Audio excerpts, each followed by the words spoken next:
কলিজা ফাটিয়া যাই গো শুনলে তাহার বর্ণ না আল্লাহুম্মা। একসাথে লাগাইতে পারো না, এগুলা সরে রাখছো কেন? মাওলানা মুহাম্মদ ওয়া আলা আলি সাইয়্যিদিনা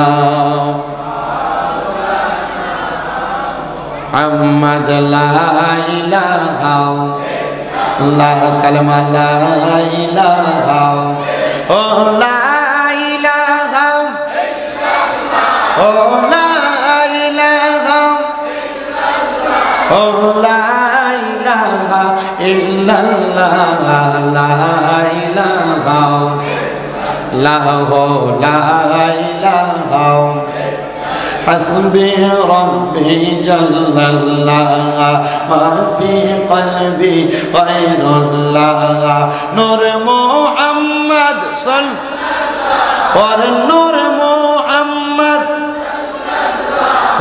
لا إله إلا الله لا إله لا إله لا ইলাহা ইল্লাল্লাহু মুহাম্মাদুর রাসূলুল্লাহ সাল্লাল্লাহু আলাইহি ওয়াসাল্লাম। একটা জবানও বন্ধ নাই, মুহাব্বতের আওয়াজে প্রেসমে জাতের জিকির করি আল্লাহ আল্লাহ আল্লাহ আল্লাহ।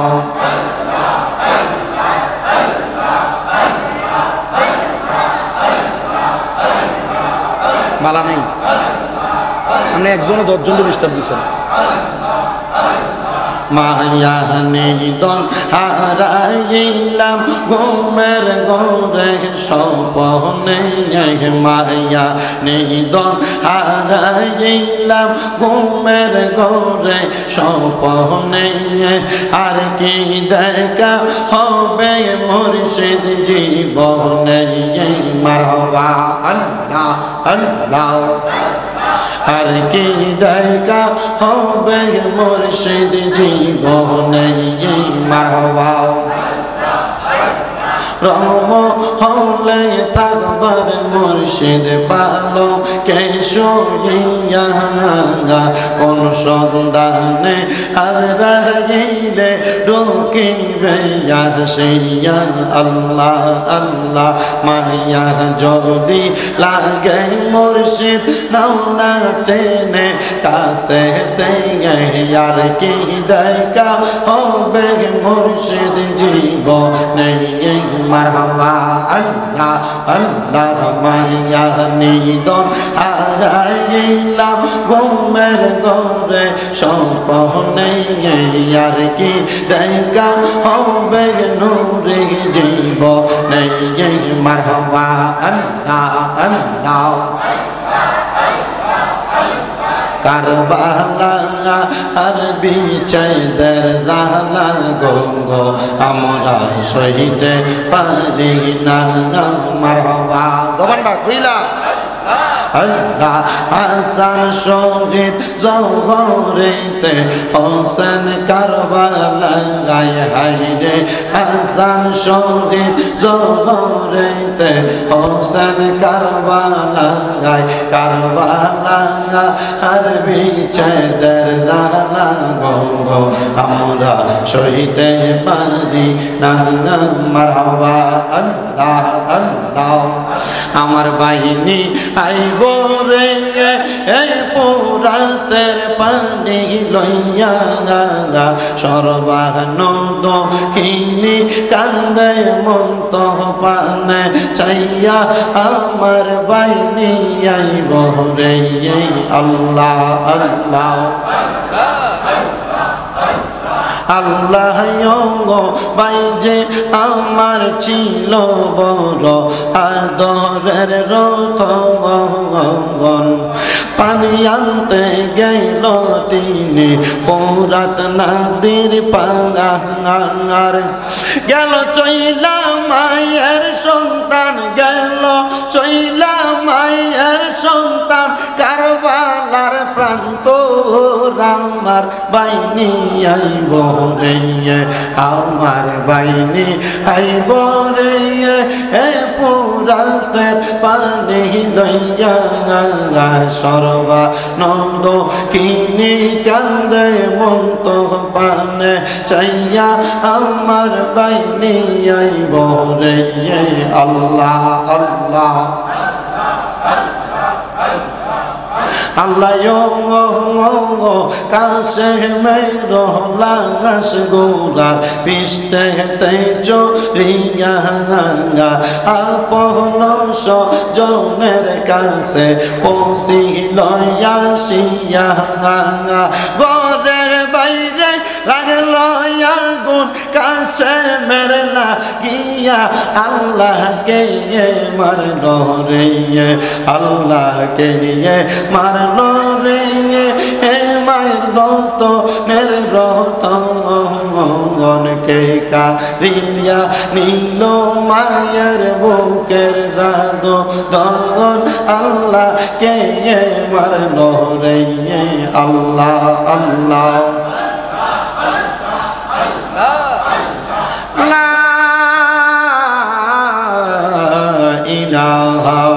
ইল্লাল্লাহু মুহাম্মাদুর রাসূলুল্লাহ সাল্লাল্লাহু আলাইহি ওয়াসাল্লাম আল্লাহুম্মা আমিন আল্লাহুম্মা আমিন আলহামদুলিল্লাহি রাব্বিল আলামিন আসসালাতু ওয়াসসালামু আলা রাসূলিহিল কারীম রব্বানা যালামনা আনফুসানা ওয়া ইল্লাম তাগফির লানা ওয়া তারহামনা লানাকুনান্না মিনাল খাসিরিন ইয়া इलाही रहम फरमा मुस्तफा की वास्ते खोले दे दरवाजाए रहमत गदा की वास्ते रहमतुल लिल आलमीन खत मेरे रसूल जाने जहा अहमद हामिद मुहम्मद मुस्तफा की वास्ते मबूदो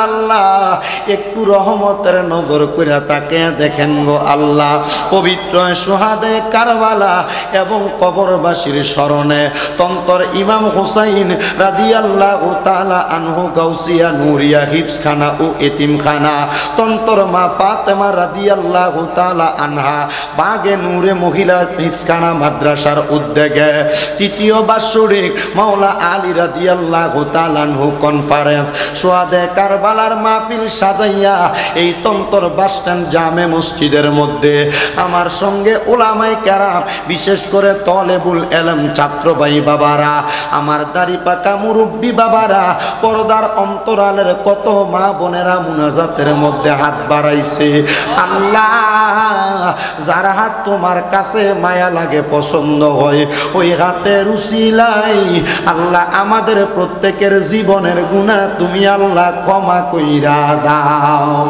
এর আমার এই তন্তর আশেপাশে এলাকার ভাই বাবারায়ো কিরে ভাই মাইকের আওয়াজ তোমাদের কানে যায়নি রে ভাই মুনাজাত হইতেছে রে ভাই আর কতকাল দুনিয়ার রং তামাশা আড্ডাবাজির মধ্যে সময় কাটাইবা একদিন দুনিয়ার হায়াত যখন তোমার শেষ হয়ে যাবে মালাকুল মাউত আজরাইল তোমার সামনে চলে আসবে এমন অনেক মানুষ মারা গেছে মালাকুল মাউতের চেহারা দেইকা বিছানার মধ্যে বয়ে প্রস্রাব পায়খানা কইরা দিছে বাইরা রে এমন কঠিন মুসিবত আসার আগে আসো না এই তন্তর বাসস্ট্যান্ড জামে মসজিদে আমি গুনাহগার শামীম রাজার সঙ্গে দুইটা হাত বাড়াইয়া দেও রে ভাই আমাদের বিশ্বাস আছে রে আমার আল্লাহ একটা হাতও খালি ফিরাইয়া দিবে না মাবুদ ডাকলে কি জুড়ায় রে মন জফলে নিফান ঠান্ডা হয় এ না দেখিলে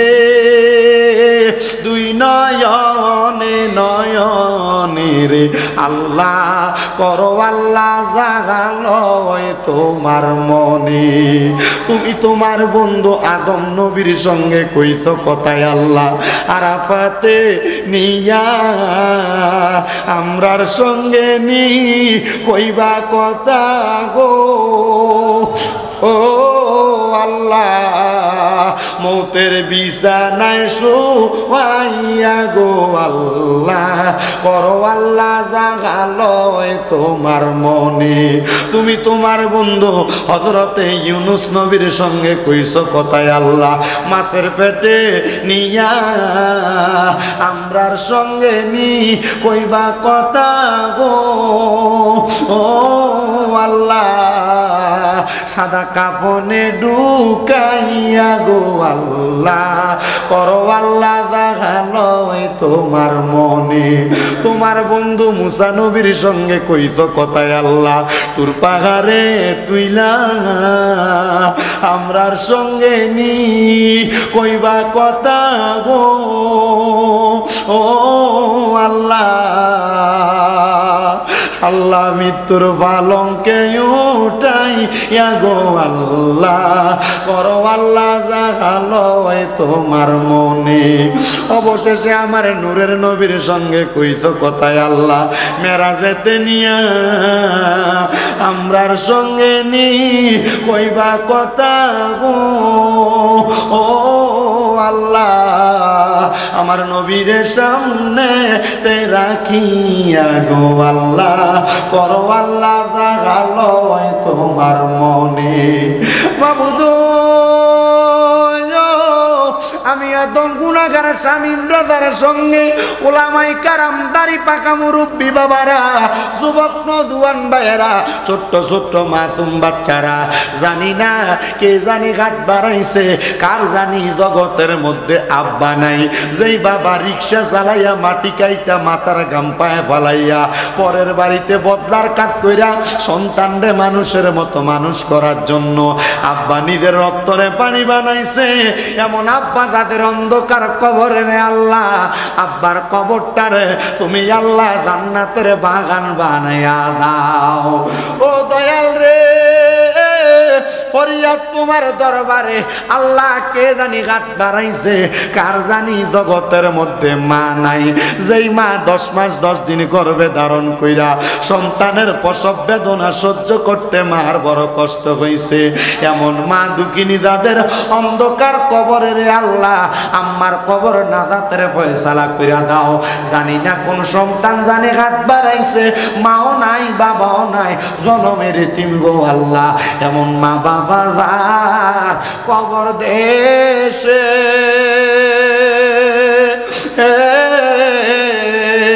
আল্লাহ রাখো তোমার মায়ার নজরে, সেই মা বাবার কবরেতে আযাবে তুমি দিও না, দুঃখের দরদি আমার জনম দুঃখী মা। আল্লাহ যাদের মা বাবা কবরে, আম্মা আব্বার কবরটারে নাজাতের ফয়সালা করে দাও। আল্লাহ কে জানি ঘাট বাড়াইছে গো, দুনিয়ার জমিনের মধ্যে মা বাপ বেঁচে আছে অসুস্থ, আমার মতো আজকে 2 মাস পর্যন্ত আমার মা বিছানার মধ্যে পড়ে আছে, মাপ চাই তোমার দরবারে, আমার আম্মা সহ পৃথিবীর যত মা বোনেরা বাবারা অসুস্থ, আল্লাহ প্রত্যেককে তুমি শাফে আদলা কামেলা নসিব করে দাও। ও দয়াল, এই তন্তর ইমাম হুসাইন রাদিয়াল্লাহু তাআলা আনহু মাদ্রাসা এবং মা ফাতেমা মাদ্রাসা, এই মাদ্রাসার মধ্যে যারা টাকা দিয়া, পয়সা দিয়া, শ্রম দিয়া, বুদ্ধি দিয়া, পরামর্শ দিয়া এই মাহফিলগুলোর ইন্তজাম করার জন্য সহযোগিতা করে, বিশেষ করে আজকে এই বৈরী আবহাওয়ার মধ্যে এই তন্তর বাসস্ট্যান্ড জামে মসজিদ কমিটির ভাই বাবারা এত সুন্দর করে মাহফিলের ইন্তজাম তাদের মসজিদের মধ্যে করার সুযোগ করে দিয়েছে। আল্লাহ মসজিদ কমিটি সহ প্রত্যেককে তোমার দরবারে সুপর্দ করলাম, তুমি তাদের জান ও মান ইজ্জতের জামিনদার হয়ে যাও। এই তন্তর বাজারের প্রত্যেকটা ব্যবসায়ীরে তুমি কবুল করো, তাদেরকে আগুন পানি থেকে হেফাজত করো, তাদের ব্যবসার মধ্যে তুমি তারাক্কি নসিব করে দাও। এই মাদ্রাসার প্রত্যেকটা ছাত্র, অভিভাবক, শিক্ষক সহ প্রত্যেককে তুমি কবুল মঞ্জুর করে নাও। আল্লাহ মরণ দিবা দুঃখ নাই, তবে বেঈমান বানায়া মরণ দিয়েন না, মরণের আগে বারবার মক্কা মদিনা তাওয়াফ জিয়ারত নসিব করায়েন। আল্লাহ ফরিয়াদ আপনার দরবারে, বিশেষ করে অনেক প্রবাসী ভাইরা বিদেশ থেকে দোয়া চাই, আমার প্রত্যেক প্রবাসীদের খাস দোয়া তুমি কবুল মঞ্জুর করে নাও। ও মন মুনিব, ফরিয়াদ তোমার দরবারে। মরণের আগে নবীজির নূরানি চেহারা মুবারক দেখতে দেখতে আখিরি জবানে মধুর কালেমা পড়ে দিয়েন, লা ইলাহা ইল্লাল্লাহু মুহাম্মাদুর রাসূলুল্লাহ সাল্লাল্লাহু আলাইহি ওয়াসাল্লাম। একটা জবানও বন্ধ রাখবেন না, সবাই জবান খুলে মুহাব্বতের আওয়াজে পড়ি আলহামদুলিল্লাহ।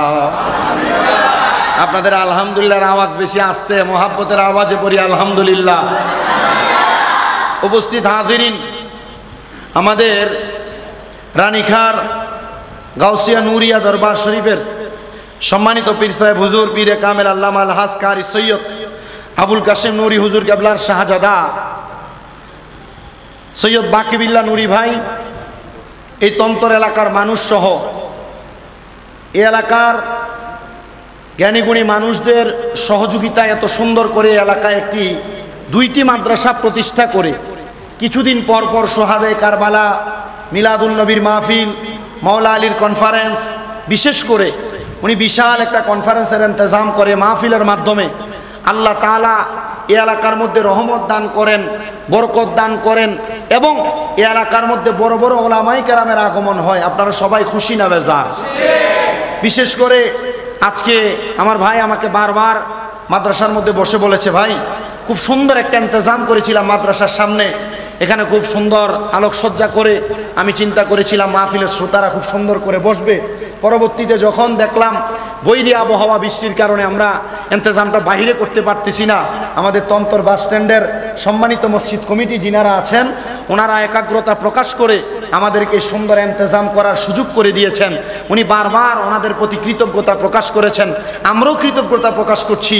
আমরা দূর থেকে এসে দুই একটা কথা বলার সুযোগ যেই মসজিদ কমিটি আমাদেরকে করে দিয়েছেন, আল্লাহ তাআলা মসজিদ কমিটি সহ এই এলাকার যে বাজার রয়েছে তন্তর বাজার, বাজারের প্রত্যেকটা ব্যবসায়ী সহ আপনারা যারা শ্রোতা মণ্ডলী উপস্থিত হয়েছেন, ছাত্রদের বাবা মারা উপস্থিত হয়েছে, পর্দার অন্তরালে মহিলা মাদ্রাসায় মা বোনদের জন্য বসার ব্যবস্থা করেছে।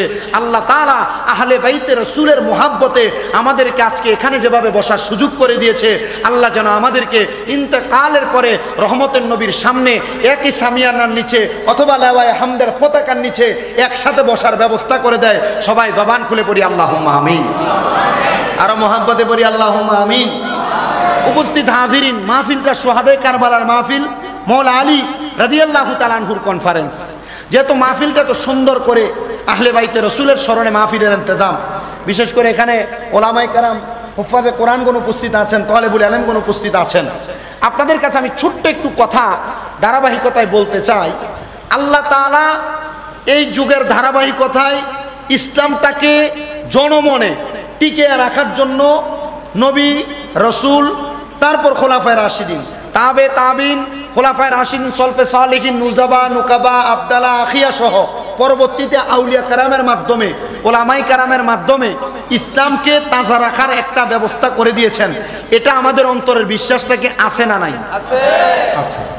এখন এই ওলামায়ে কেরামের ধারাবাহিকতায়, আমরা যুগের ধারাবাহিকতায় একটা জিনিস দেখতে পাই যে মুসলমানদের মাঝে এবং ওলামায়ে কেরামের মাঝে বিভিন্ন দল বিভক্ত হয়ে গেছে। কথা কন আছে না? এমন মাঝে মাঝে অনেক যারা ইসলামিক লাইনে শিক্ষা কম অথবা যিনারা জেনারেল লাইনে পড়ালেখা করেছেন আমাদেরকে আঙ্গুল তুলে কথা বলে যে এভাবে যে আমরা সাধারণ পাবলিক কি বলবো, আপনারা মোল্লারা ফিটাফিটি করেন, বলে না? কারণ কি, আপনাদের মোল্লাদের মাঝে আর আলেমদের মাঝে বিভিন্ন দ্বন্দ্ব বিদ্বন্দ্ব। এই দ্বন্দ্ব বিদ্বন্দ্ব কখন থেকে? এই দ্বন্দ্ব বিদ্বন্দ্বের মূল ধারাবাহিকতা এবং মূল শুরুটা যেখান থেকে হয়েছে সেটা হচ্ছে আহলে বাইতে রাসূলের খেলাফতের কায়েমের পরবর্তী সময় থেকে, যখন ইবনে জিয়াদের প্রেতাত্মা এবং এজিদ বাহিনী নবী বংশের উপর তাদের লাল চক্ষু প্রকাশ করেছে, তখন থেকে কিন্তু এই দলাদলি শুরু হয়েছে। বলে হুজুর এর আগে কি দলাদলি ছিল না? এর আগে যেই দলাদলি ছিল এই দলাদলি ইহুদিদের সাথে ছিল, এর আগে যেই দলাদলি ছিল নাসারাদের সাথে ছিল, এর আগে যেই দলাদলিগুলা ছিল এই দলাদলিগুলা অন্য কোনো ধর্মাবলম্বী অথবা অন্য ধারাবাহিক ধর্মাবলম্বীদের সাথে ছিল। কিন্তু বর্তমানে ইবনে জিয়াদ এবং এজিদ বাহিনীর প্রেতাত্মাদের সাথে মুসলমানদের একটাই দ্বন্দ্ব, সেটা হচ্ছে ইমানি দ্বন্দ্ব। সেই ইমানি দ্বন্দ্বের মধ্যে যেই ব্যক্তি তার স্থান এবং কাল টিকে রাখতে পারে এবং ইমানটাকে ঠিক জায়গায় ধরে রাখতে পারে, সেই ব্যক্তি ইন্তেকাল করার পর রহমতের নবীর সামিয়ানার নিচে জায়গা পাবে, আর নচেত জায়গা পাবে না। আসেন আমার বাবাজিরা, আমি ডাইরেক্ট আমার আলোচনার ধারাবাহিকতা শুরু করে দেই। রাহমাতুল লিল আলামিন নবী, মদিনার কামলিওয়ালা দয়াল নবী, দুনিয়ার জমিনের মধ্যে উম্মতে মুহাম্মদীকে শিক্ষা দেওয়ার জন্য নবী, আমার নবীজির কলিজার টুকরা সন্তান খাতুনে জান্নাত মা ফাতেমাতুজ জাহরার মাধ্যমে একটা শিক্ষা আমাদেরকে দিয়ে গিয়েছেন। যদি মনোযোগ দেন আপনারা সুন্দর করে বুঝতে পারবেন।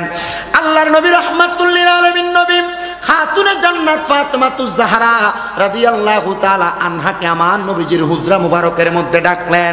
মনে রাখতে হবে, আহলে বাইতে রাসূল যারা, নবীর বংশধর যারা, আমার নবী তাদেরকে নিজেই সম্মান করতেন, শ্রদ্ধাবোধ করতেন।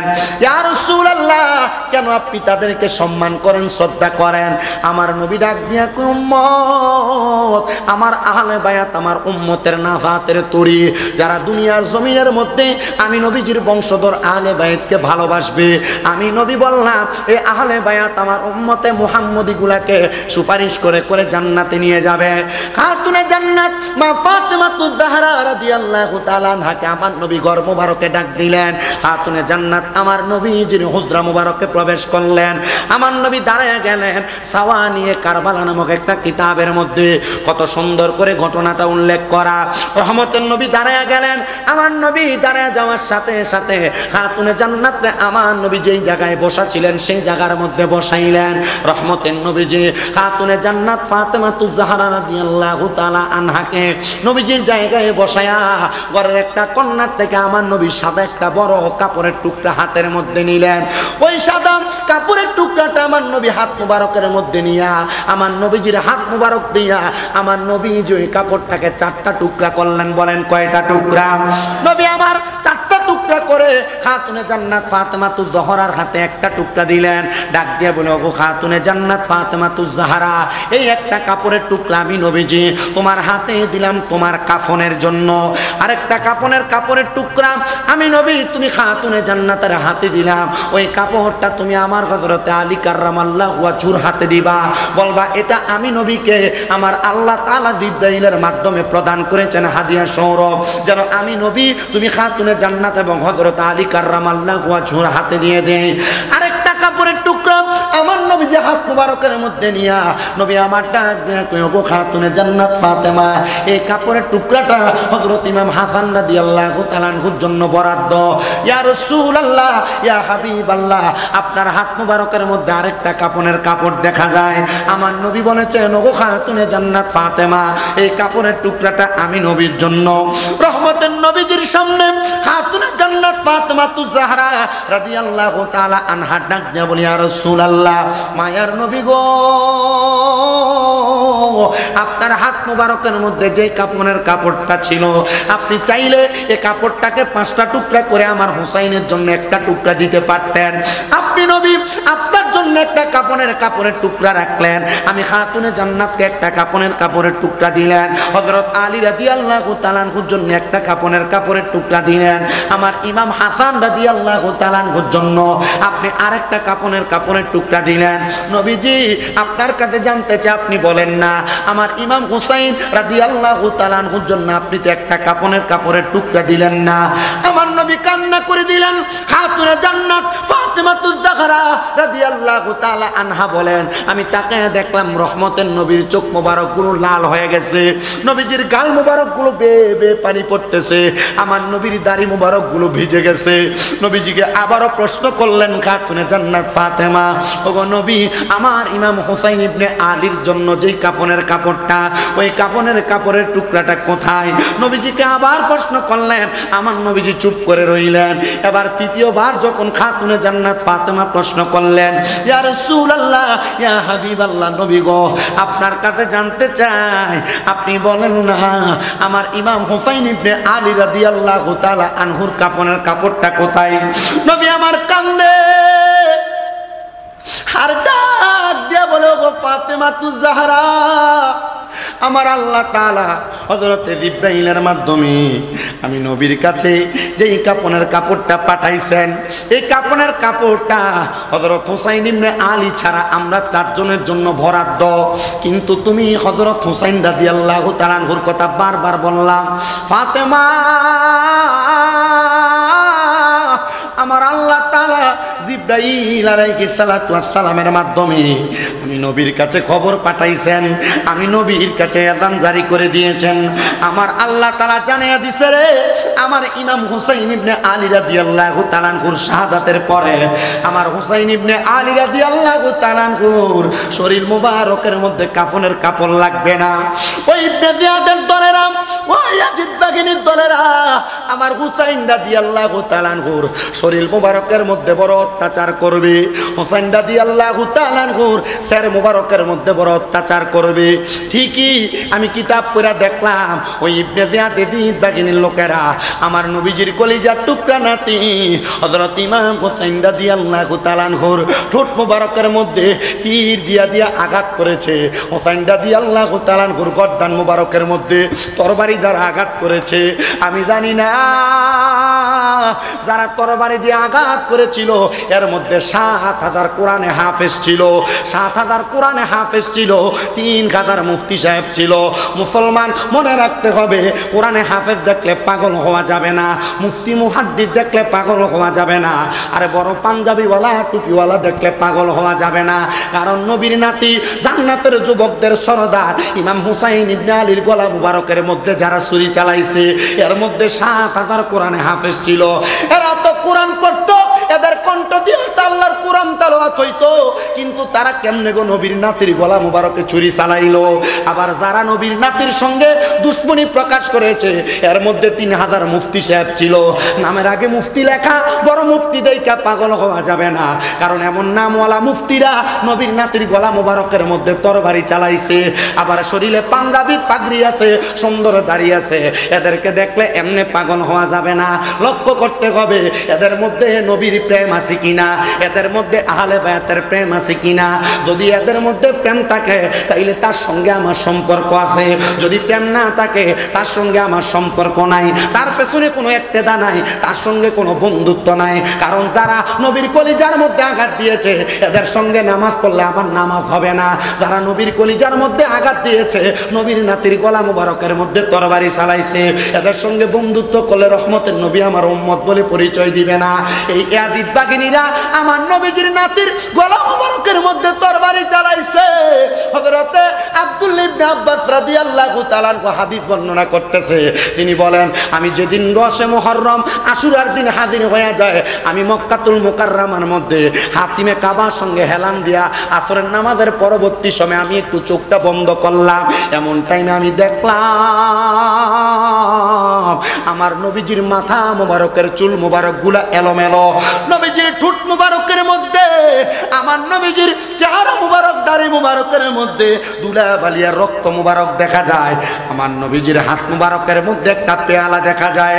আমি প্রশ্ন করলাম, ইয়া রাসূলুল্লাহ, ইয়া হাবিবাল্লাহ, নবী গো, আপনার ঠোঁট মুবারকের মধ্যে দুলা বালি দেখা যায়, আপনার চেহারা মুবারকের মধ্যে রক্ত দেখা যায়। আমার নবীজি কান্না করে দিয়েছেন আর ডাক দিয়া বলেন, ইয়া রাসূলুল্লাহ, আব্দুল্লাহ ইবনে আব্বাস, আমি নবীজির ঠোঁট মুবারকের মধ্যে দুলা বালিয়ার রক্ত কেন জানোনি?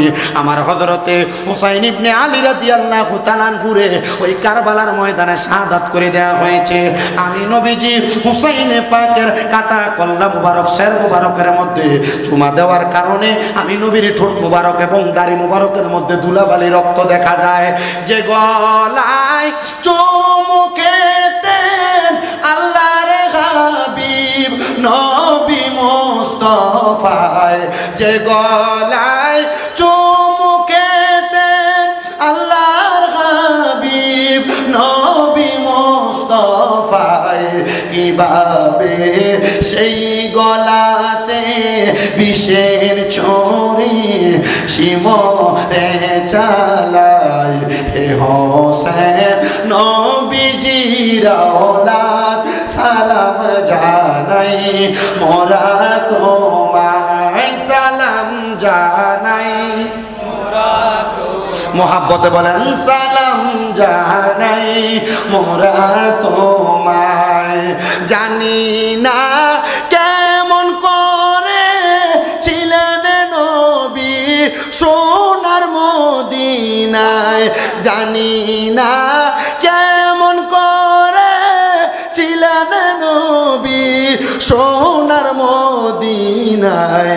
যে সময় দুষ্ট এজিদ হোসেনের গলায় তলোয়ার, হে হোসেন নবীজির औलाद সালাম জানাই মোরা তোমায়, সালাম জানাই মাই বলেন সালাম জানাই। যে মাথায় হাতে বুলিয়ে ঘুম পাড়াতেন আম্মা ফাতেমায়, যে মাথায় হাতে বুলিয়ে ঘুম পাড়াতেন আম্মা ফাতেমায়, কিভাবে সেই মাথাকে নিল তারা তীরের আগায়, যেভাবে সেই মাথাকে নিল তারা তীরের আগায়। হে হোসেন নবীজির औलाद সালাম জানাই মোরা তোমায়, সালাম জানাই মোরা তোমায়, সালাম জানাই মাই, সালাম যা। আমার মুসলমান ইমানদাররা, হুসাইনে পাক রাদিয়াল্লাহু তাআলা আনহুর শাহাদাত হওয়ার পরবর্তী সময়ে আমরা জানি হুসাইনে পাক রাদিয়াল্লাহু তাআলা আনহুরে যারা শাহাদাত করেছিলেন, যারা শহীদ করেছিলেন, তারা এজিদের দল। কিন্তু এজিদ যে নবীর বংশের সঙ্গে এমন বেঈমানি করল, নবীর বংশের সঙ্গে এমন বাজে আচরণ করল, এই এজিদের পরবর্তী সময়ে কেমন অবস্থা হয়েছিল, এজিদের শেষ পরিণতিটা কি হয়েছিল। নবীর নাতির সঙ্গে দুশ্মনী করবে, সুন্নিরা যদি সোহাদায়ে কারবালার মাহফিল করে, সুন্নিরা যদি ইয়া হাসান শাহ হুসাইন বলে বলে জিকির করে, সুন্নিদেরকে বন্ড বলে, বেদাতি বলে বিভিন্ন তহমত দেওয়া হয়, দেয় কি দেয় না? ও বাবা, এগুলা যখন শুনবেন বুঝতে হবে এরা এজিদের পেতাত্তা, এজিদের দলের মানুষ, এজিদের পক্ষে কথা বলে, এজিদরে বাঁচাইতে চাই, এজিদের নামের শেষে রহমতুল্লাহ আলাই লাগায়, এজিদের নামের আগে আমিরুল মুমিনিন লাগায়, নাউজুবিল্লাহ নাই, এজিদের নামের আগে নাম আমিরুল মুমিনিন লাগায়। হিন্দু একটা বেটারে দাঁড় করায়া, খ্রিস্টান একটা বেটারে দাঁড় করায়া আপনি যদি ওনারা বলেন মসজিদের ইমামতি করবার লাগা, কাম হবে? কথা বোঝে না, কাম হবে?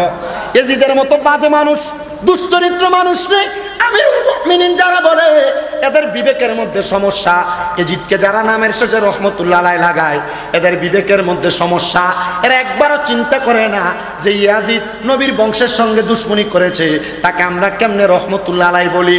এরা শুধু উপাধি এইটাই দেয় না, এজিদের নামের আগে তারা হাফেজ লাগায়। আরে নবীর বংশের সঙ্গে এমন গাদ্দারি করার পরে তারা কেমন বলে এমন নামের বড় বড় উপাধি লাগায়। মনে রাখতে হবে, আমার নবীজির নাতি ইমাম হুসাইন রাদিয়াল্লাহু তাআলা আনহুকে যখন ইবনে জিয়াদ শহীদ করেছে, শাহাদাত করার পরে ওই এজিদ কোনো সাধারণভাবে মারা যায় নাই। এজিদের মৃত্যুর ব্যাপারে তিনটা বর্ণনা আমি আজকে সকালবেলা আমার ঘরে বসে বসে পড়েছি।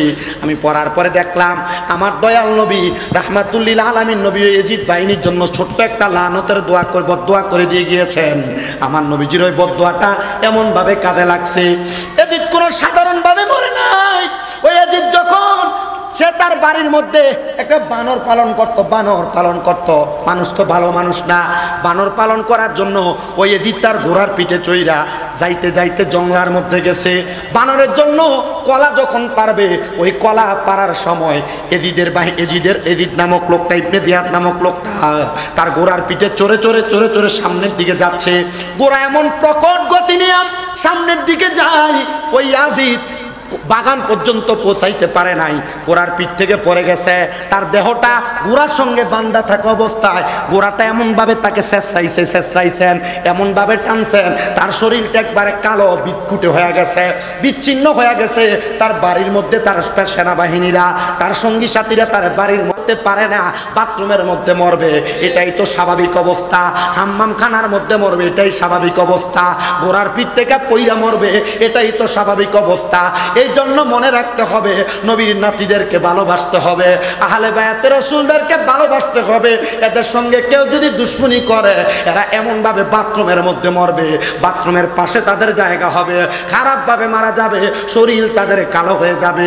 আল্লাহ তাআলা এমন ইয়াজিদ বাহিনীর যারা পেতাত্তা, এদের থেকে আমাদেরকে দূরে রেখে নবীর নাতি ইমাম হুসাইনে পাক রাদিয়াল্লাহু তাআলা আনহু দলে রাইখা হুসাইনি মুসলমান হিসেবে আমাদেরকে কবুল করেন। জোরে পড়েন আমিন। আল্লাহুম্মা সাল্লি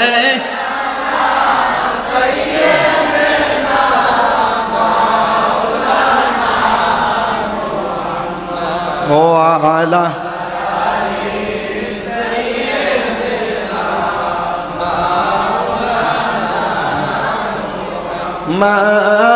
মাদাল্লাহুম্মা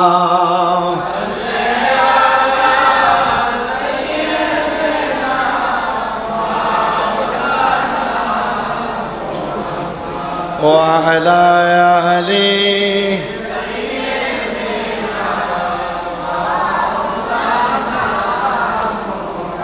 কারবালায় ঘটিল এক আজব কাহিনী, কারবালায় ঘটিল এক আজব কাহিনী।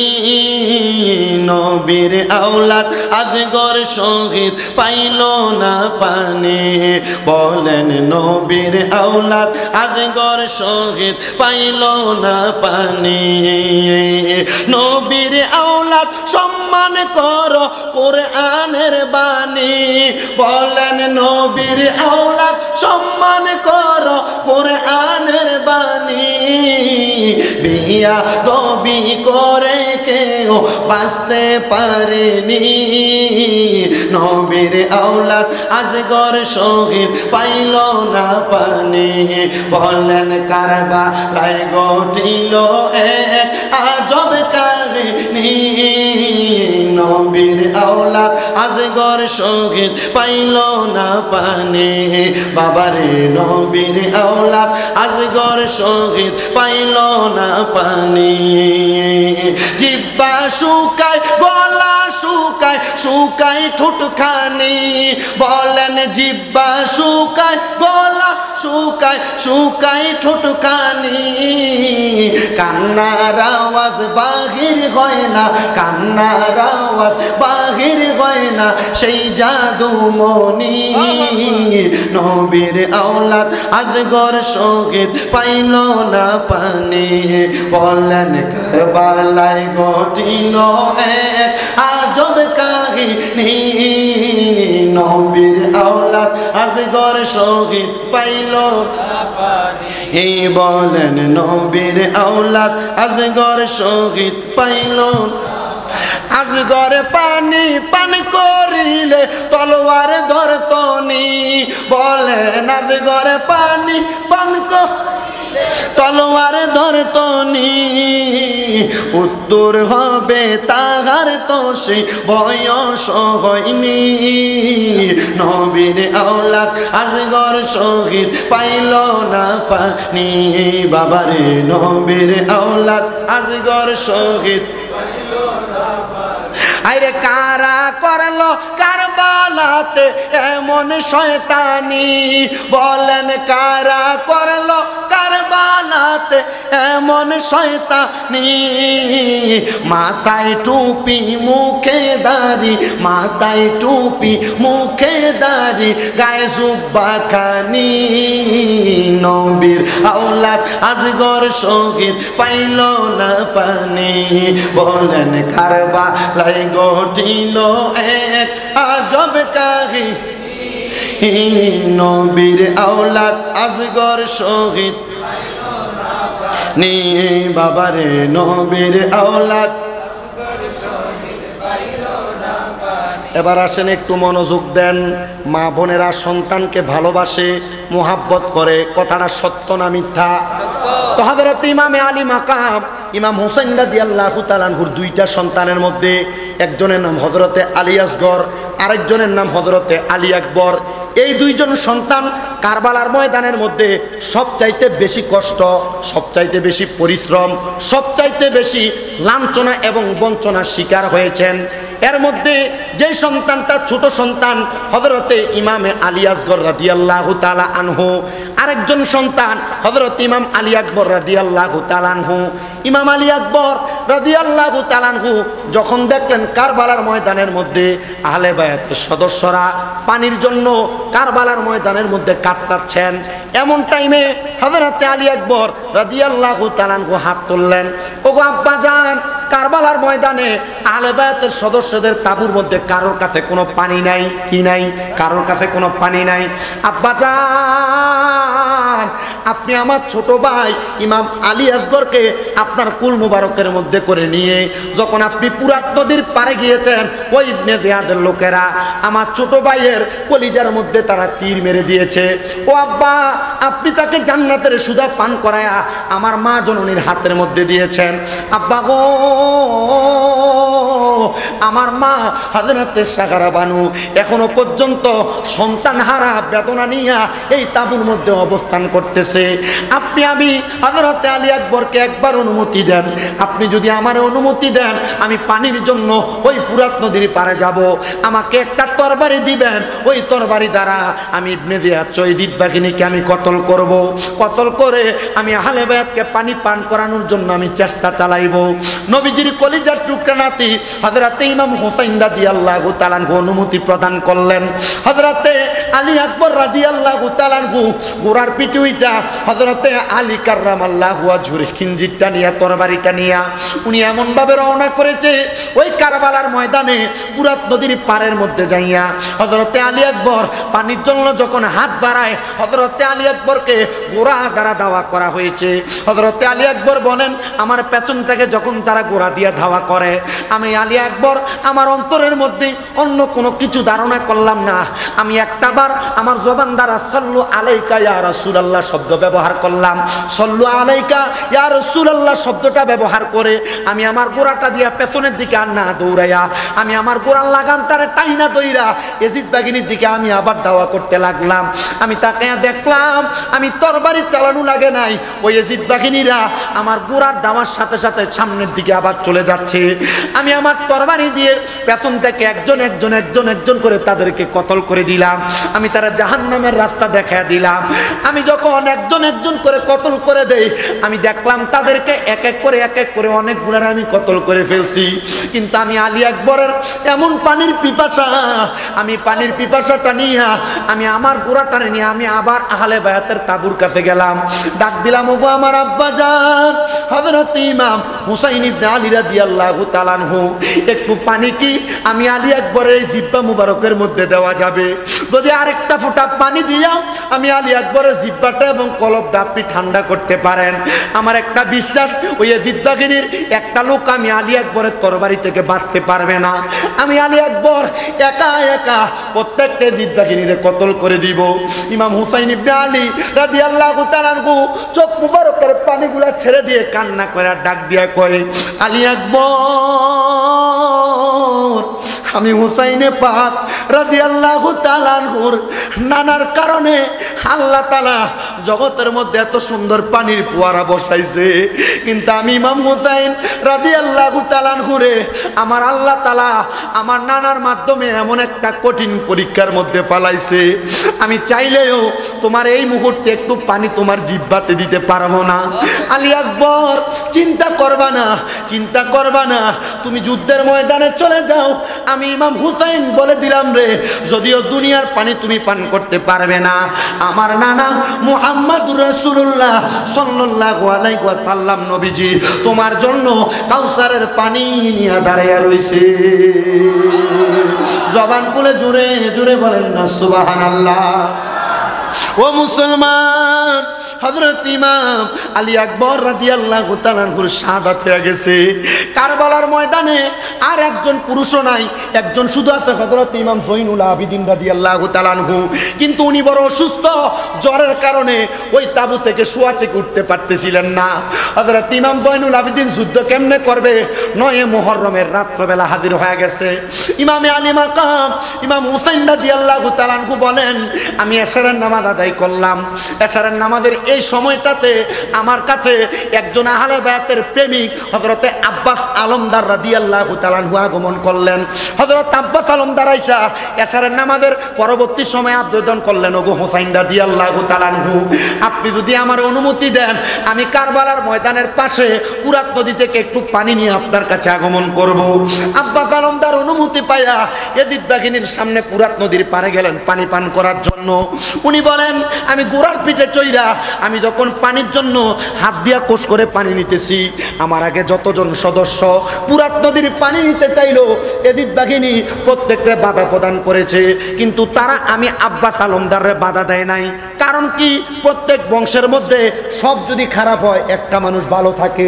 আব্বাস আলমদার বলে, তারা আমারে বাধা দেয় নাই, আমার সঙ্গে দুশ্মনী করে নাই, কিন্তু আমার সঙ্গে যখন বাধা দেয় নাই, দুশ্মনী করে নাই, আমি পানিটা যখন আমার মুখের কাছে নিলাম এমন টাইমে আমার দেমাগে চলে আসছে, আমি যদি এই পানি পান করি আমার যদি ইন্তেকাল হয়, ইন্তেকালের পরে রাহমাতুল্লিল আলামিন নবী যদি আমি আব্বাস আলমদারের কাছে প্রশ্ন করে, হে আব্বাস আলমদার, তুমি যে ফুরাত নদীর পারে যে পানি খাইলা, আমার আহলে বায়াতের মহিলারা, আহলে বায়াতের সদস্য ইমাম হুসাইন রাদিয়াল্লাহু তাআলা আনহু কারবালার ময়দানে পানি ছাড়া 9 দিন পর্যন্ত সময় কাটায় দিছে, তুমি একটা ফোঁটা পানি তাদেরকে না পান করে তুমি পান করতে পারো না, আমি এই জবাব আমার নবীর কাছে দিতে পারবো না। আমি সাথে সাথে আমার গোড়াটারে ফিরাইয়া আমি একটা মশক নিয়ে আসলাম। মশক বোঝেন তো, মোটের চামড়া সেলাই করে যেটা বানাইতো, পানি বহন করতো আরবীয়রা। মশক নিয়ে আসলাম, মশকটার মধ্যে পানি পুরাইয়া আমি যখন গোড়াটার সামনের দিকে আগায় নিয়ে যাব, ইয়াজিদ বাহিনীরা ডাক দিয়ে বলছে, আব্বাস আলমদার, তোমার যদি মন চায় তুমি এই ফুরাত নদী থেকে পানি পান করতে পারো, তবে কসম করে বলি তুমি এখান থেকে এক ফোঁটা পানি আহলে বায়াতের তাঁবুর মধ্যে নিতে পারবা না। কারণ কি? বলে আমরা তাদেরকে পানি বন্ধ করে মেরে ফেলবো, পানি বন্ধ করে শহীদ করে ফেলবো। আর আশেকটা সুরে সুরে লেখে, পুরাতে নদীর পানি রে বন্ধ করে দিল রে, পুরাতে নদীর পানি রে বন্ধ করে দিল রে, কাছে যেতে দিল না সে ঠাই, বলেন কাছে যেতে দিল। আরে পশু পাখি খাইলো কেহ বাধা না দিল, বাধা শুধু আজগরের বেলায়, বলেন বাধা শুধু হুসাইনের বেলায়, পুরাত নদীর পানি রে বন্ধ করে দিল রে, কাছে যেতে দিল না সে ঠাই, পশু পাখি খাইলো কেহ বাধা না দিল, বাধা শুধু হুসাইনের বেলায়, বাধা শুধু আজগরের বেলায়। মুসলমান আব্বাস আলমদার ইয়াজিদ বাহিনীর কথা শুনেন নাই? ওই পানির মশকটা ডান কাঁধের মধ্যে নিয়া গোড়াটা নিয়া যখন সামনের দিকে আগায়, আব্বাস আলমদার ডান হাতের মধ্যে ওই ইয়াজিদ বাহিনীর লোক থেকে একজন মালিক ইবনে মারওয়ান এমন ভাবে আঘাত করেছে, ওনারা একবারে হাতটা ছিঁড়ে গেছে। উনি বলেন, আমি আমার বাম হাত দিয়া হাতের মধ্যে পানির মশকটা নিয়েছি আমি আহলে বায়াতের সদস্যদেরকে পানি পান করানোর জন্য, কিন্তু তারা আমার বাম হাতের মধ্যে আঘাত করেছে, আমি আমার মুখের মধ্যে পানিটারে কামড় দিয়া ধরেছি, কিন্তু তারা আমার গর্দানে আঘাত করেছে। আহারে, আব্বাস আলমদারকেও শহীদ করে দিয়েছে কারবালার ময়দানে।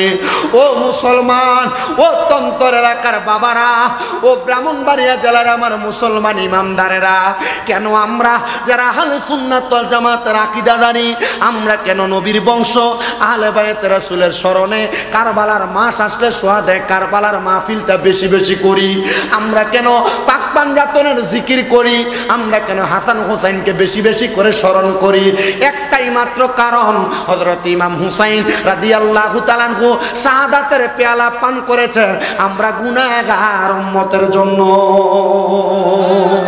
ও মুসলমান, হুসাইন ইবনে আলী রাদিয়াল্লাহু তাআলা আনহু বলে, আমি আমার ঘরের মধ্যে আমার তাঁবুর মধ্যে বসে রইলাম এশারের নামাজের পরবর্তী সময়ে। আমি আমার স্ত্রী হযরতে সাহারা বানুর ডানুরুর মধ্যে আমার মাথাটা রাইখা আমি কোরআন তেলাওয়াত করতেছি। আল্লাহ তাআলার কোরআনের আয়াত পড়তেছেন। হুসাইন ইবনে আলী রাদিয়াল্লাহু তাআলা আনহু বলে, আমি যখন আল্লাহ তাআলার কোরআনুল কারীমের আয়াত তেলাওয়াত করি এমন টাইমে আমার চোখটা লেগে গেছে। আমার চোখটা যখন লেগে গেছে হঠাৎ করে হযরতে সাহারা বানুর বাণী প্রকাশ করতেছেন কিতাব আস-সাওয়ারিকুল মুহরিকার মধ্যে, বলতেছে হযরত হযরত শামে কারবালার মধ্যে উনি বলতেছে, আমি হঠাৎ করে ঘুম থেকে লাফ দিয়ে উঠলাম।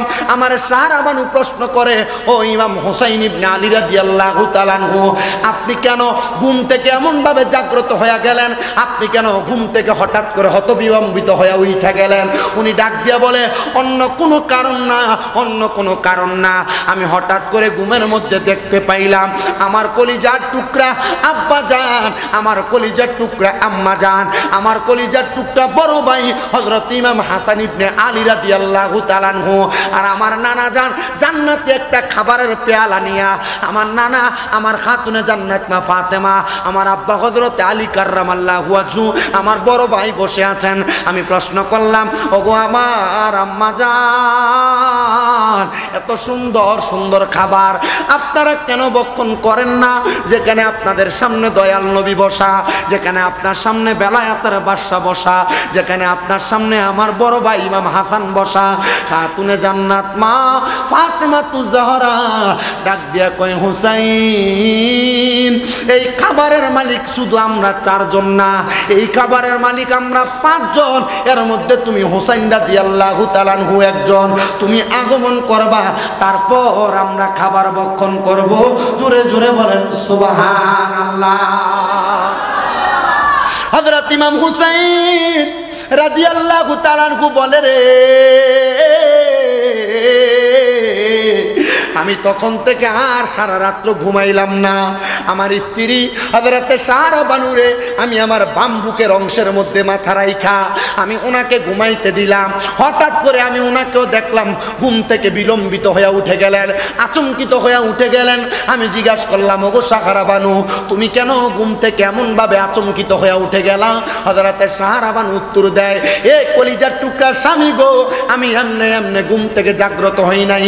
আমি স্বপ্ন দেখলাম গো, ওই কারবালার ময়দানের মধ্যে খাতুনে জান্নাত মা ফাতেমাতুজ জাহরা সাদা রঙের একটা কাপড় পইরা কারবালার ময়দানে আগমন করেছে। আগমন কইরা উনি এমনি আসে নাই, কারবালার ময়দানের যেই জায়গাটা, ওই জায়গার মধ্য থেকে পাথরগুলা সরায়া সরায়া রাখতেছে। আমি প্রশ্ন করলাম, ও হযরতে খাতুনে জান্নাত ফাতেমাতুজ জাহরা, আপনি তো জান্নাতের রমণীদের সরদারিনী, আপনি কেন কারবালার ময়দানের পাথরগুলা সরাইতেছেন? উনি বলেন, অন্য কোনো কারণ না, আগামীকালকে আসরের নামাজের পূর্ববর্তী মুহূর্তে আমার হুসাইন ইবনে আলীকে এই জায়গার মধ্যে শোয়া দিবে। যে হুসাইনের শরীর মোবারকের মধ্যে কোনোদিন একটা মশা মাছি বসে নাই। আমার রাহমাতুল আলামিন নবী আমার আব্বা মুহাম্মদুর রাসূলুল্লাহ সাল্লাল্লাহু আলাইহি ওয়াসাল্লাম নবী দিনে রাইতে চুম্বন করেছে। আমার হুসাইনকে যদি আগামীকালকে এই জায়গার মধ্যে শোয়া দেয়, আমার হুসাইন যদি পেছের মধ্যে একটাবার একটা পাথরের আঘাত পাইয়া উফ শব্দ করে, আমার আব্বা জান রাহমাতুল আলামিন নবী মদিনাতে থাকবে না। হুসাইনের উফ শব্দের প্রতিবাদ করার জন্য আমার আব্বা কারবালার ময়দানে হাজির হয়ে যাবে। এই জন্য আমি খাতুনে জান্নাত ফাতেমা আমার আব্বার উম্মতের ওফাদারির দায়িত্ব নিয়ে কারবালার ময়দান হুসাইনের জন্য পরিষ্কার করার জন্য হাজির হয়ে গেছি।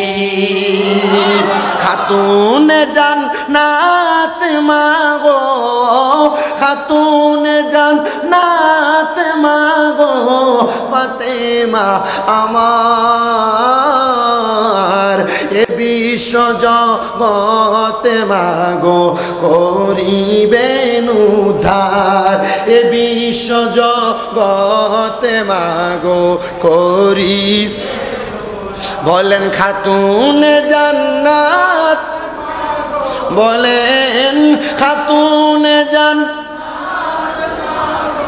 ফাতেমা আমার, এ এ বিশ্ব জগতে মাগো করিবেন উদ্ধার এ বিশ্ব জগতে মাগো করিবেন তুমি নবী নন্দিনী মাওলায় আলীর জানের জিগার হাসান হুসাইনের জননী জান্নাতের রমণীর সরদার জান্নাতের রমণীর সরদার ফাতেমা জননী এ বিশ্ব জগতে মাগো করিবেন উজার খাতুনে জান্নাত মাগো খাতুনে জান্নাত মাগো ফাতেমা আমার এ বিশ্ব জগতে মাগো করিলেন উজার এ বিশ্ব জগতে মাগো করিলেন উজার সালাতুনিয়া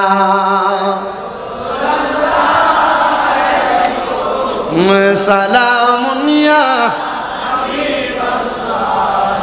কম সালাতুনিয়া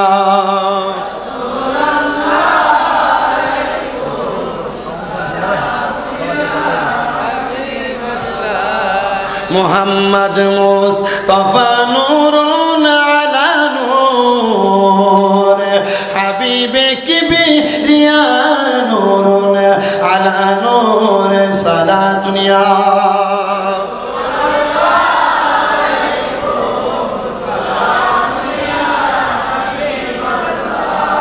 মদিনার পাখি যদি হইতা উড়ে উড়ে রওজা জিয়ারত করিতাম সালাতুনিয়া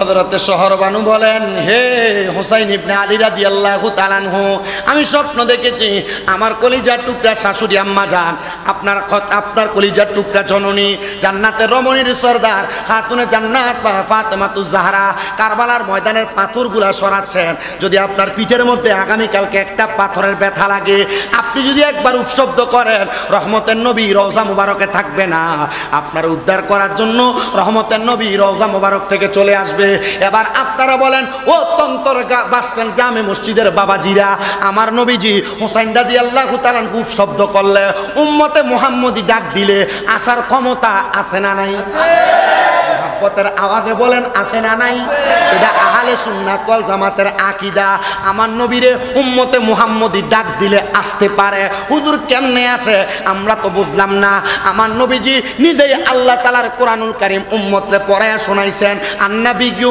আউলা বিল মুমিনিনা মিন আনফুসিহিম আউলা বমানা আকরা নফস বমানা রূহ ইমানদারের জানের চাইতে আমার দয়াল নবী আরো নিকটে কেউ যদি বলে নবী আসতে পারবে না কেউ যদি বলে নবী আসার ক্ষমতা নাই নবী রওজা মুবারকের মধ্যে শুয়ে রইছে মৃত অবস্থায় তাদেরকে বলবা নবী তো আল্লাহ তো বলছে ইমানদারের জানের চাইতে নিকটে তুমি যদি বলো নবী আসতে পারে না তাইলে তুমি ইমানদার না কথা এখানেই শেষ কথা কয় না ঠিক কিনা কেউ যদি বলে নবী আসতে পারে না তাইলে তুমি ইমানদার না কথা এখানে শেষ আরেকটা প্রমাণ যদি লাগে এখানের মধ্যে প্রমাণ তারা এভাবে দিবেন বলে হুজুর আমাদেরকে তো বলে না নবী আসতে পারে না হ্যাঁ বাবা নবী আসতে পারে না কিছুক্ষণের জন্য মানবেন মানার পর তারে প্রশ্ন করবেন তুমি যখন তোমার এলাকার মধ্যে মানুষ মারা যায় তোমার বাবা মারা গেছে দাদা মারা গেছে এলাকার ময় মুরব্বী মানুষ মারা গেছে মারা যাওয়ার সময় তুমি তারা যখন কবরে নামাও বিসমিল্লাহি ওয়া আলা মিল্লাতিল্লাহ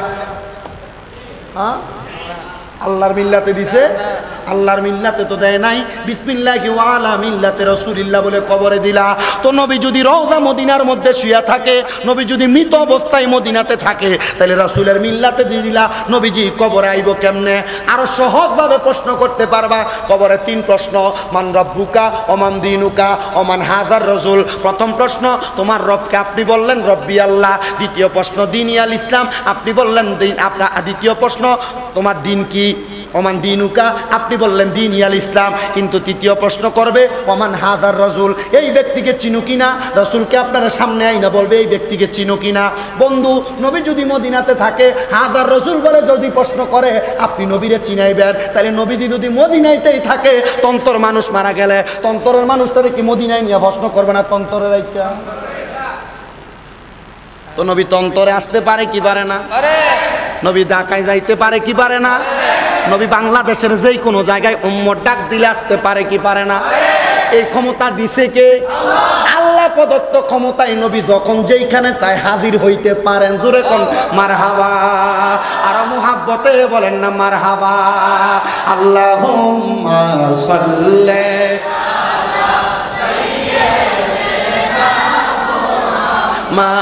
মাদনাবি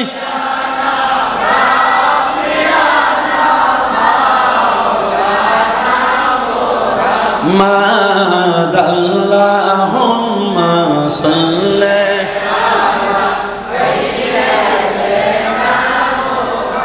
মাদনাবি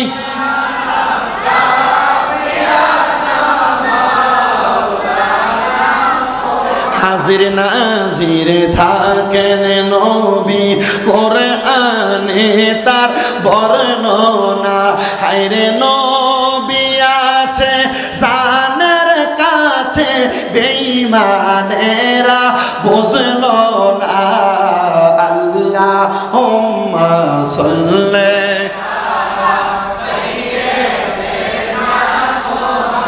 মাদনাবিয়ানা শাফি। আমার মুসলমান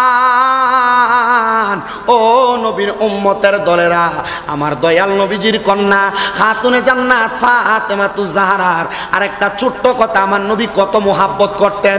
শুধু খাতুনে জান্নাতরে মোহাব্বত করতেন না, যেহেতু মাহফিলের পোস্টারে মাওলা আলী রাদিয়াল্লাহু তাআলা আনহু কনফারেন্স দেখা, মাওলা আলীর একটু শান ও আজমত বোঝানোর জন্য আমি একটা কথা বলি, একটু মনোযোগ দিয়ে শোনেন। তারা বিবাহ করেছে, সাংসারিক জীবনে ঝগড়া হয়নি, আর জামাই বোর কাজ হয়নি, বেরিয়ে ছেদ করে যায়নি। ঝগড়া করে মহিলারা চলে যায় না। আল্লাহর নবী রাহমাতুল লিল আলামিন নবীজির কলিজার টুকরা কন্যা খাতুনে জান্নাত ফাতেমাতুজ জাহরা রাদিয়াল্লাহু তাআলা আনহা আমার নবীর সাথে কত সুন্দর কথোপকথন। নবীজির বাড়ির মধ্যে আগমন করলেন। খাতুনে জান্নাতের চেহারাটা ওই দিন একটু মলিন দেখা যায়। কি দেখা যায়? আস্তে কথা কয়, কি দেখা যায়? খাতুনে জান্নাত ফাতেমাতুজ জাহরা রাদিয়াল্লাহু তাআলা আনহার চেহারাটা যখন মলিন দেখা যায়, আমার দয়াল নবী রাহমাতুল লিল আলামিন নবী খাতুনে জান্নাত ফাতেমাতুজ জাহরা রাদিয়াল্লাহু তাআলা আনহাকে দেইখা আমার নবীজি খাতুনে জান্নাত ফাতেমাতুজ জাহরার সঙ্গে কথা বলতেছেন। কিন্তু আমার নবীজি খাতুনে জান্নাত ফাতেমাতুজ জাহরাকে প্রশ্ন করে, ও ফাতেমাতুজ জাহরা, আমি তোমার কাছে জানতে চাই, প্রতিদিন তুমি আমার বাড়িতে আসো, কিন্তু আমার আলী রাদিয়াল্লাহু তাআলা আনহু তোমার সাথে থাকে। খাতুনে জান্নাত ফাতেমা বলে, আমার আব্বা জান মুহাম্মাদুর রাসূলুল্লাহ সাল্লাল্লাহু আলাইহি ওয়াসাল্লাম নবী আমারে যখন প্রশ্ন করলেন, খাতুনে জান্নাত ফাতেমা, তোমার আলী রাদিয়াল্লাহু তাআলা আনহু কোথায়? আমার আলী রাদিয়াল্লাহু তাআলা আনহু কোথায়? আমি খাতুনে জান্নাত ফাতেমা মুখটা মলিন করে চুপ রইলাম। আমার দয়াল নবীজি খাতুনে জান্নাত ফাতেমাকে বলে, আমি জানি তুমি আমার আলী রাদিয়াল্লাহু তাআলা আনহুর সঙ্গে ঝগড়া করে আমি নবীজির বাড়িতে আগমন করেছো। এ ফাতেমাতুজ জাহরা, আমি দয়াল নবী বললাম, যাও তুমি আবার তোমার বাড়িতে ফিরে যাও, আমার আলীকে নিয়ে তুমি আমি দয়াল নবীর বাড়িতে প্রবেশ করো। জোরে শুনে বলি সুবহানাল্লাহ। এখান থেকে একটা শিক্ষা, যারা মা বাবা আছেন, আপনারা যারা মেয়ে বিবাহ দিয়েছেন, আপনারা একটা শিক্ষা গ্রহণ করবেন। আপনার মেয়ে যদি কখনো স্বামীর বাড়ি থেকে রাগান্বিত হইয়া ঝগড়া করে বিবাদ করে চলে আসে, আপনারা মেয়েকে কখনো লাই দিবেন না। মেয়েকে বলবেন না তোমার স্বামী তোমাকে আঘাত করেছে, তুমি এখান থেকে এখানে থাকো, তোমার স্বামীকে একটা মামলা দিয়ে তারপর তারে সিধা করব। এগুলা কোনো মেয়ের মা বাবার কথা হবে না। মেয়েকে আপনি সাথে সাথে স্বামীর বাড়িতে পাঠাইবেন। যদি প্রয়োজন হয় মেয়েকে কেন আঘাত করেছে, আপনি আপনার ছেলে মেয়ের জামাইকে ডাকবেন, ডাইকা তারা সুন্দরভাবে বোঝানোর চেষ্টা করবেন। কিন্তু যদি কোনো মা বাবা মেয়েকে উল্টা রিয়েক্ট করে তাকে বোঝায় হ্যাঁ তোমার মারছে, তারা অন্যায় করেছে, তাইলে ওই সংসারে অশান্তি তৈরি হবে, এই সংসার টিকে রাখতে বড় কষ্ট হবে। রহমতের নবী এটাই শিক্ষা দিয়েছে। আমার খাতুনে জান্নাত আমার বাড়িতে হযরত আলী রাদিয়াল্লাহু তাআলা আনহুকে সারা আসার কারণে আমি খাতুনে জান্নাতে আবার তার বাড়িতে পাঠাইয়া আমার আলী রাদিয়াল্লাহু তাআলা আনহু সহ আমার বাড়িতে আগমন করাইছি। জোরে জোরে বলেন সুবহানাল্লাহ। ও মুসলমান, মদিনাতুল মুনাওয়ারার কিবলা থেকে হাতের ডান দিক বরাবর কুবা মসজিদের যে রাস্তা আছে, এই আমার দয়াল নবীজি হযরত ইমাম হাসান হুসাইন রাদিয়াল্লাহু তাআলা আনহুরে নবীজির কুল মোবারকে নিয়া খাতুনে জান্নাতের নবীর ডান দিকে নিয়া হযরত আলী রাদিয়াল্লাহু তাআলা আনহুরে নবীর বাম দিকে নিয়া হযরত আলী রাদিয়াল্লাহু তাআলা আনহুর আদালতের মধ্যে যে আমার নবী বসলেন, যে জায়গার মধ্যে হযরত আলী রাদিয়াল্লাহু তাআলা আনহু বিচার কার্য পরিচালনা করতেন, আমার দয়াল নবী রাহমাতুল লিল আলামিন নবী ওই মিম্বরের মধ্যে চেয়ারের মধ্যে বৈশা আমার নবী হযরত আলী রাদিয়াল্লাহু তাআলা আনহুরে বলেন, ও আলী রাদিয়াল্লাহু তাআলা আনহু, তুমি তো ইসলামের চতুর্থ খলিফা হয়ে যাইবা। আমি নবী বললাম, আমি নবীর পরে সম্মানিত কয়েকজন সাহাবীর মধ্যে তুমি আলী কাররামাল্লাহু ওয়াজহু একজন। আলী রে, তোমার দ্বারা কখনো কখনো খাতুনে জান্নাত ফাতেমা যেন কষ্ট না পায়। ইয়া রাসূলুল্লাহ, ইয়া হাবিবাল্লাহ। কেন গো? আমার নবী বলেছে এটার একটাই মাত্র কারণ রে, আমার উম্মতের মধ্যে যেই মহিলা উম্মত থাকবে যারা যদি আমি নবীর আদেশগুলো মাইনা চলে, নিষেধগুলো বর্জন করে, তাদেরকে আমার খাতুনে জান্নাত সুপারিশ করে করে জান্নাতে নিয়ে যাবে। জোরে সোরে পড়ি সুবহানাল্লাহ। আল্লাহুম্মা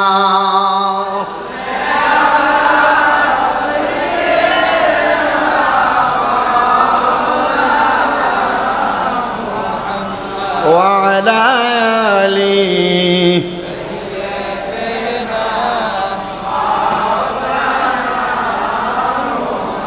জগৎ পাগল কাবার জন্য, কাবা পাগল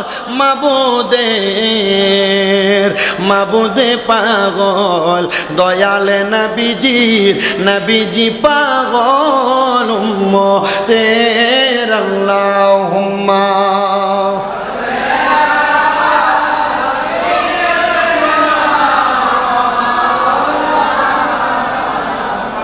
ওয়া আলা আলি।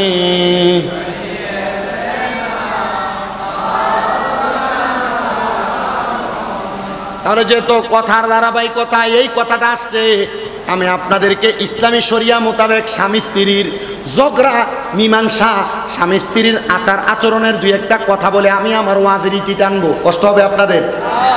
আমার নবীজি রাহমাতুল লিল আলামিন নবীজি দুনিয়ার জমিনে যারা স্বামী স্ত্রী বসবাস করে তাদের ব্যাপারে কয়েকটা হাদিস বলেছেন।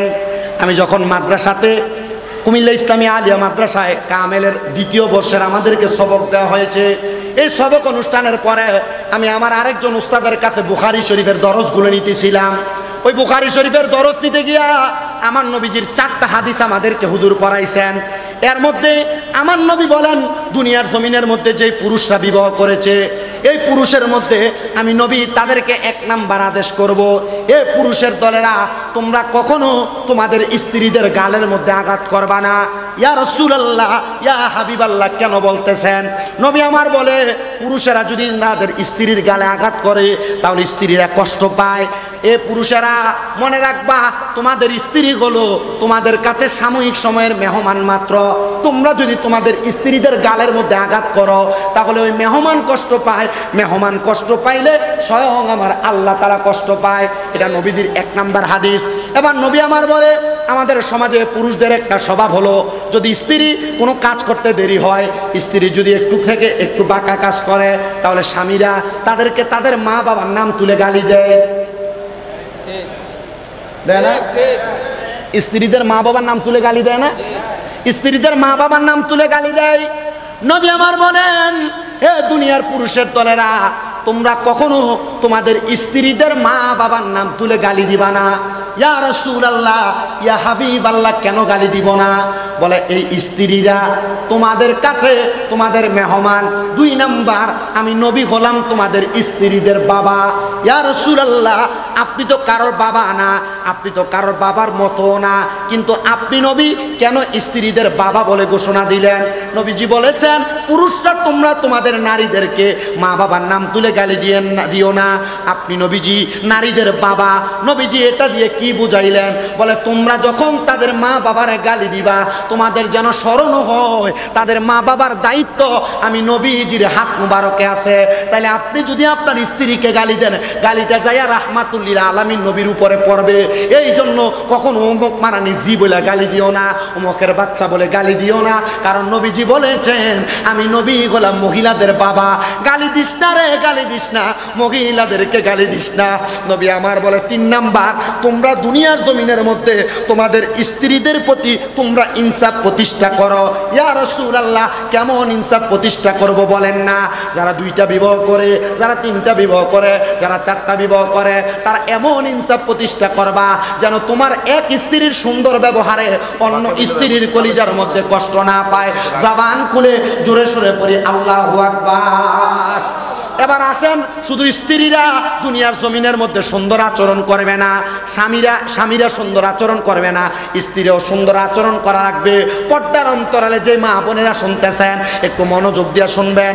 আপনারা কেউ যদি আপনাদের স্বামীর সঙ্গে খারাপ ব্যবহার করেন, মনে রাখবেন একটা মহিলার জন্য তার স্বামী হলো জান্নাত, একটা মহিলার জন্য তার স্বামী হলো জাহান্নাম। নবীজি কেন আপনি বললেন একটা মহিলার জন্য স্বামী জান্নাত, একটা মহিলার জন্য স্বামী জাহান্নাম? নবীজি বুঝাইতেছেন অন্য কোনো কারণ না, এটার কারণ হইল দুনিয়ার জমিনের মধ্যে স্ত্রী যদি তার স্বামীর সঙ্গে ভালো আচরণ করে, তাহলে তার স্বামীর সঙ্গে সে জান্নাতে যাবে। যদি বাজে আচরণ করে, তাহলে ওই মহিলা তার স্বামীর সঙ্গে বাজে আচরণের কারণে জাহান্নামে যাবে। জোরে সুরে পড়ি নাউজুবিল্লাহ। এ মুসলমান, এ নবীর উম্মতের দলেরা, দুনিয়ার জীবন সুন্দর করার জন্য স্বামী স্ত্রী সুন্দরভাবে চলাফেরা করবে, ভালো আচরণ করবে, সুন্দর ব্যবহার করবে, মুখের ভাষা খারাপ করবে না। এটা আল্লাহ এবং তার রাসূলের কথা, এগুলার উপর আমল করা লাগবে। আর আসেন, দুনিয়াতে সব আপনার ঠিক আছে, কিন্তু আপনি আপনার মা বাবার কলিজাতে আঘাত দিয়ে রাখছেন। এমন নামাজ দিয়া কোনো লাভ হবে না, এমন রোজা দিয়া কোনো লাভ হবে না, এমন হজ যাকাত দান সদকা কোনো কিছু দিয়া লাভ হবে না। আমি এখানে যে বসে ওয়াজ করতেছি, কোনো স্বাভাবিক অবস্থায় ওয়াজ করতেছি না। আজকে 2 মাস যাবত আমার আম্মা জান ঘরে অসুস্থ অবস্থায় পড়ে আছে। আমার আম্মা জান হাঁটতে পারে না, ভালো মতো দাঁড়াইতে পারে না, নিজে কুলে করে চেয়ারের মধ্যে বসে বাথরুম করায়, প্রস্রাব পায়খানা করাই। প্রস্রাব পায়খানা আমি আমার নিজ হাত দিয়ে পরিষ্কার করেছি 2 মাসের মধ্যে। আল্লাহর কসম করে বলি, সকালবেলা নিজ হাতে আম্মা জানকে থেরাপি দেওয়া লাগে। আল্লাহর কসম করে বলি, আম্মা জানকে 3 বেলা আমি নিজে আমার হাত দ্বারা ইনসুলিন প্রবেশ করানো লাগে। কিন্তু আমি একটা কথা আমার অন্তরের মধ্যে নিয়েছি, 2017 সাল থেকে আমি ওয়াজ করা শুরু করেছি। আজকে 9 বছর ওয়াজের ময়দানে আমি আমার প্রত্যেক মাহফিলে মা বাবার সম্মান, মা বাবার ইজ্জতের বয়ান করি। আমার এটাই দিমাগের মধ্যে আসছে, হয়তো আমার আল্লাহ তাআলা আমার পরীক্ষা করতেছে। শামীম দাদা, 9 বছর তো মানুষকে মা বাবার খেদমতের কথা বললা, এখন একটু নিজে খেদমত করো। আল্লাহর কসম করে বলি, আমি আমার মার খেদমতে কোনো ত্রুটি রাখি নাই, এখনো পর্যন্ত খেদমত করতেছি। আব্বুজি, আপনার খেদমতের কারণে আপনার মা বাবা যেন কষ্ট না পায়। অনেক সন্তান তাদের মা বাপরে ভাত দেয় না, অনেক সন্তান তাদের মা বাপরে খানা দেয় না, অনেক সন্তান মা বাপরে খাওয়ায় কথা সত্য, 1 সপ্তাহ 1 ভাইয়ের ঘরে, আরেক সপ্তাহ আরেক ভাইয়ের ঘরে খানা দেয়। সন্তান জিজ্ঞাসা করো, যার মা বাবা নাই সে তার মা বাপরে খানা দিতে পারে না। এমন অনেক সন্তান এই মাহফিলে বসছে যাদের আব্বা জান অন্ধকার কবরে। আব্বা জান দুনিয়াতে তাদের টাকা পয়সা ইনকাম করে সন্তানকে মানুষ করেছে, কিন্তু ওই সন্তান এখন লাখ লাখ টাকার মালিক। আব্বা জানরে 500 টাকা দিয়ে একটা লুঙ্গি কিনা পরাইতে পারে না। আরে পরাইবা কেমনে? আব্বা জান অন্ধকার কবরে। তোমার মা বড় কষ্ট করে তোমারে মানুষ করেছে, কিন্তু তুমি তোমার মারে 500 টাকা দিয়ে একটা কাপড় কিনা পরাইতে পারো না। আম্মা জান অন্ধকার কবরে। সন্তান যাদের মা বাবা কবরে, এখানে আপনারা বসেছেন, অনেকের মা নাই বাবা নাই, মাহফিলটা কাজটা হচ্ছে, আলহামদুলিল্লাহ আগামী তো হবে। আমি মাত্র 10 জন সন্তান চাই যারা মাকে ভালোবাসে, বাবাকে ভালোবাসে, নগদ 1000 করে টাকা প্রদান করবে এই মাহফিলের জন্য, জান্নাতের বাগানের জন্য। যদি একজন সন্তান থাকেন 1000 টাকা আল্লাহর রাস্তায় মাহফিলে দান করবেন। বশিরউদ্দিন ভাই বাড়ি কোথায়? বরিশালে। গান গাইলেন কিভাবে? তন্তর ব্যবসায়ী। এখানে ব্যবসা করেন? মারহাবা, নারে তাকবীর, নারে রিসালাত, শুহাদায়ে কারবালা শরীফ, হযরতুল আল্লামা মুফতি জহিরুল ইসলাম ফরিদী সাহেবের আগমন। নারে তাকবীর, নারে রিসালাত, হযরতুল আল্লামা মুফতি জহিরুল ইসলাম ফরিদী সাহেবের আগমন। তন্তরবাসীর পক্ষ থেকে, তন্তরবাসীর পক্ষ থেকে নারে তাকবীর, নারে রিসালাত, শুহাদায়ে কারবালা।